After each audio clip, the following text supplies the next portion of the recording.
Oi pessoal, aqui é o professor Maxwell de História da Arte. Hoje eu vou dar aula para o nono ano.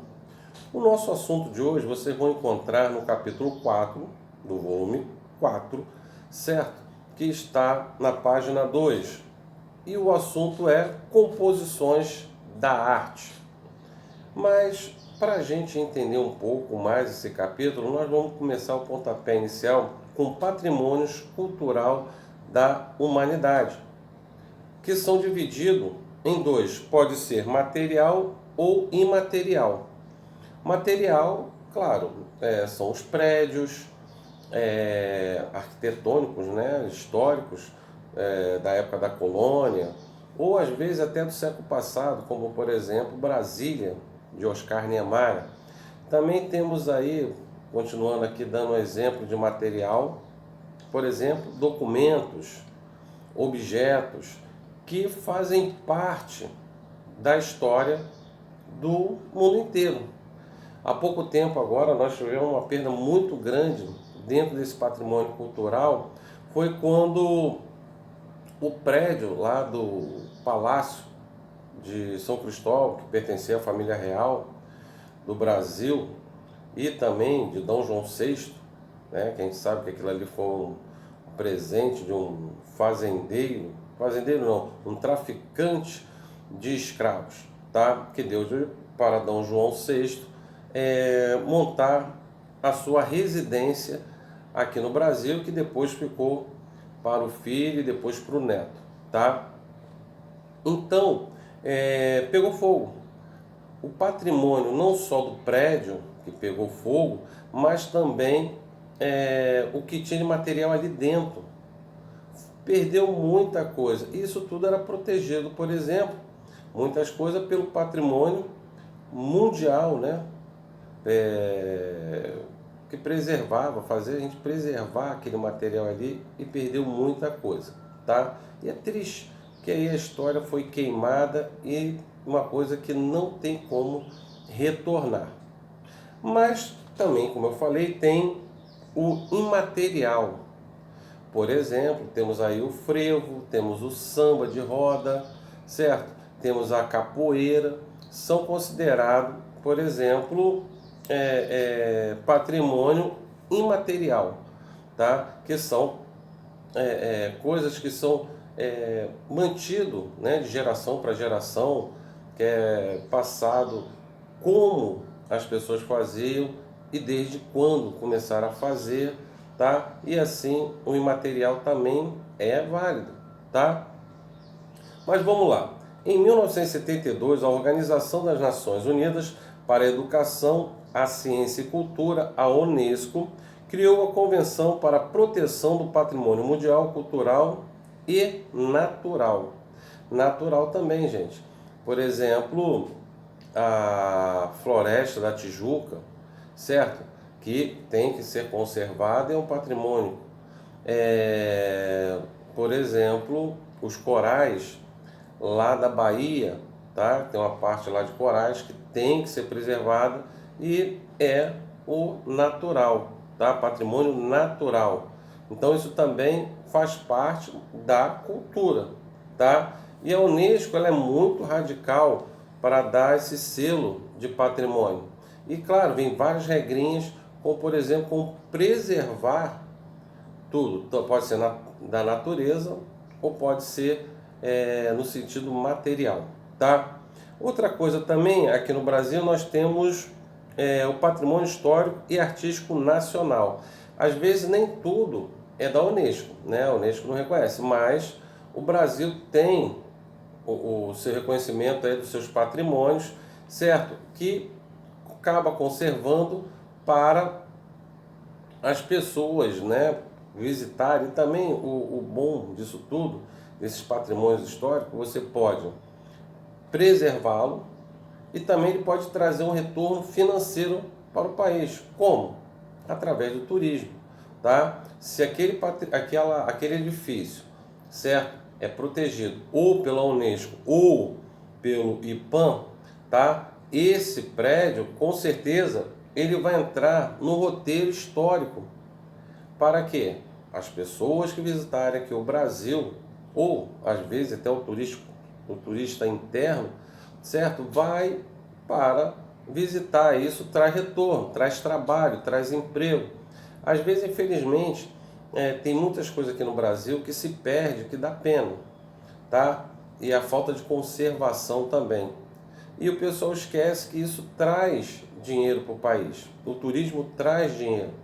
Como? Se ele vai visitar, ele tem que comer, tem que se hospedar em hotel, vai gerar empregos também, tá? Direto ou indiretamente.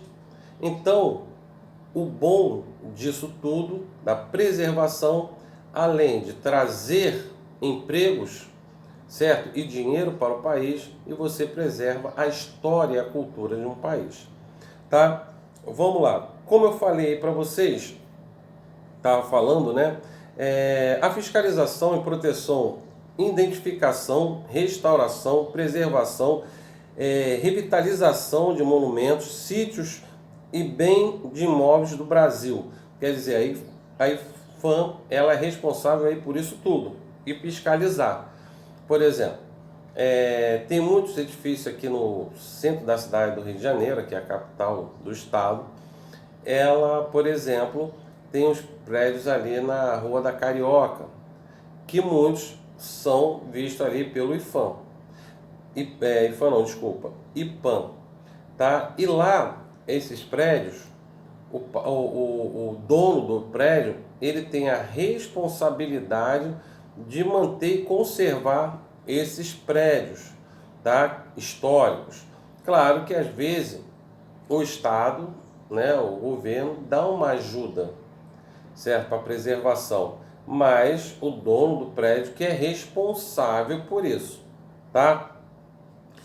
Vamos dar aqui continuidade aqui, por exemplo, na página 4 do livro, temos aí, por exemplo, o arquipélago Fernando de Noronha, que é o natural, tá? E temos aí a panelas de cerâmica das paneleiras de Goiabeiras, Vitória, Espírito Santo. Também é um patrimônio histórico, tá?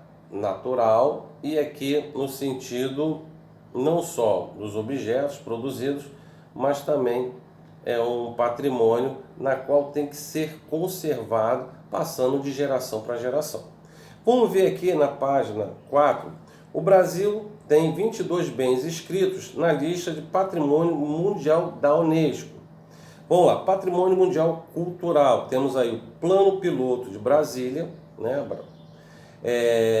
Cais do Valango, no Rio de Janeiro, temos o Centro Histórico de Goiás, temos o Centro Histórico de Diamantina, Centro Histórico de Ouro Preto, Centro Histórico de Olinda, temos também o Centro Histórico de São Luís, no Maranhão, temos o Centro Histórico de Salvador, na Bahia, Conjunto Moderno da Pampulha, né, em Belo Horizonte, Missões Jesuítas Guaranis, no Brasil, ruínas do São Miguel das Missões, no Rio Grande do Sul, Parque Nacional da Serra da Capivara, no Piauí, Praça São Francisco, em São Cristóvão, Sergipe.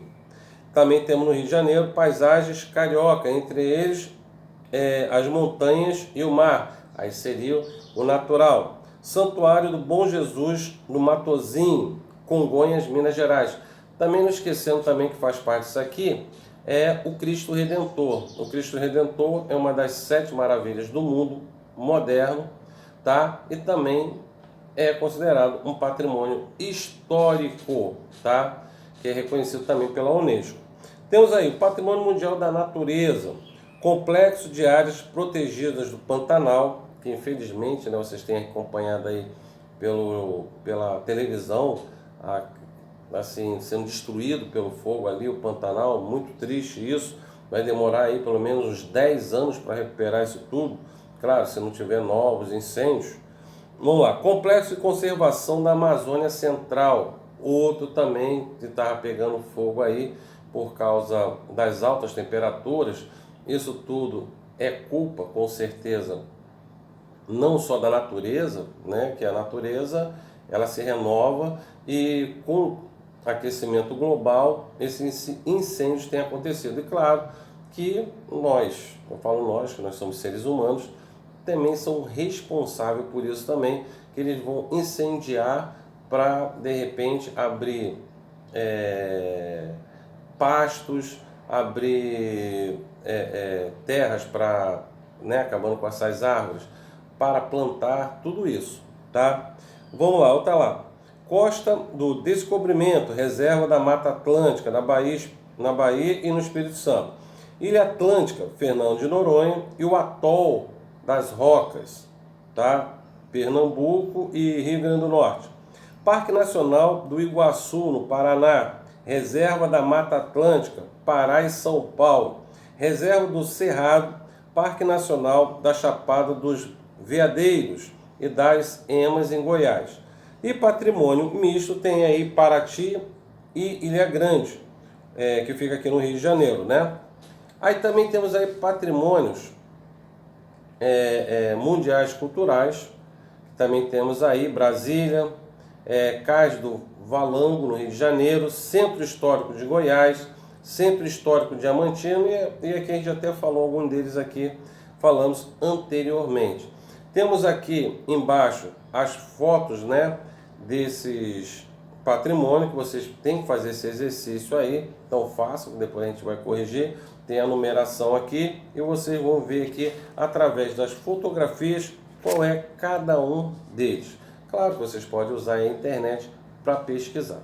Então, não esquecendo, gente, o patrimônio cultural tem que ser preservado para, no futuro, as pessoas aprenderem um pouco da sua própria história, tá? Veja um vídeo aí que eu vou botar para vocês, e esse vídeo vai falar um pouquinho aí desses patrimônios culturais. Vejam aí. Na segunda reportagem da série especial sobre o tombamento histórico no Brasil, o desafio de garantir a preservação do nosso acervo. Confira na reportagem de Dante Ascioli.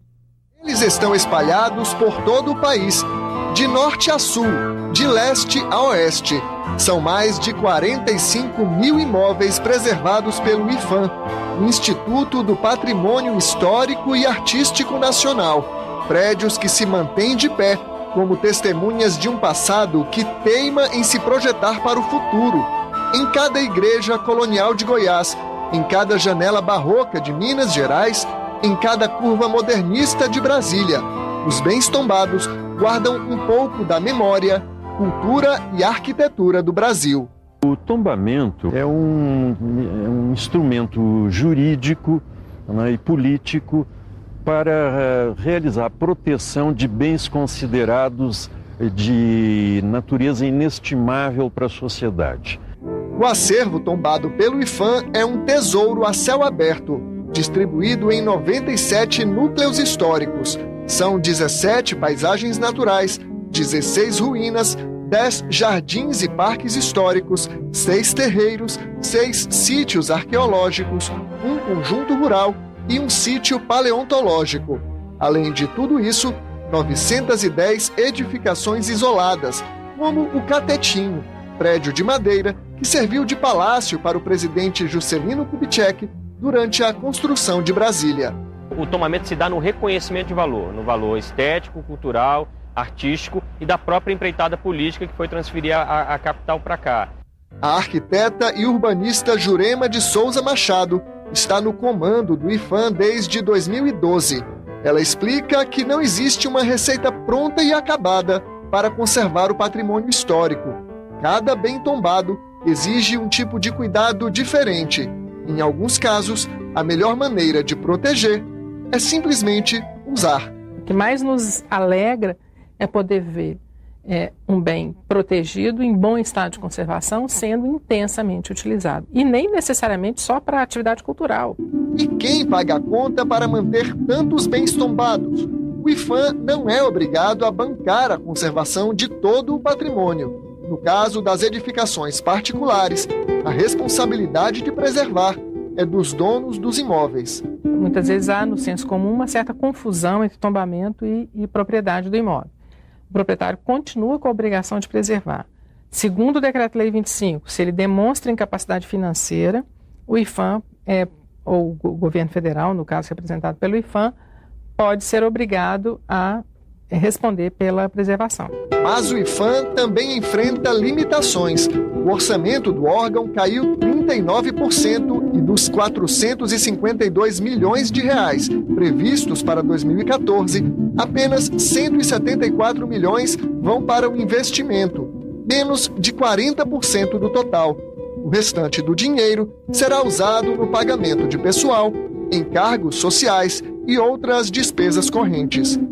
É um absurdo. Eu já cheguei a imaginar se não seria quase que parte de uma grande conspiração. Vamos reduzir o IPHAN, porque aí abre-se a guarda e a gente consegue, os que querem, né, ferir o tombamento. Porque o governo vive aumentando o número de funcionários. Todos os dias temos, felizmente, novas vagas.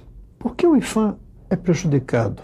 Para compensar a queda no orçamento, o governo federal lançou em 2013 o PAC Cidades Históricas. O projeto prioriza 44 cidades de 20 estados brasileiros. Até 2015, a ideia é investir 1 bilhão e 600 milhões de reais em obras públicas, mais uma linha de crédito de 300 milhões para os donos de imóveis tombados pelo IPHAN. Que é um programa o maior já executado pelo IPHAN em toda a sua história, de investimento em 44 cidades com um grande volume de intervenções. Cidades como São Luís e Salvador, por exemplo, em que o volume de intervenções que devemos fazer nas áreas tombadas é um volume suficiente para mudar um pouco a história desses lugares.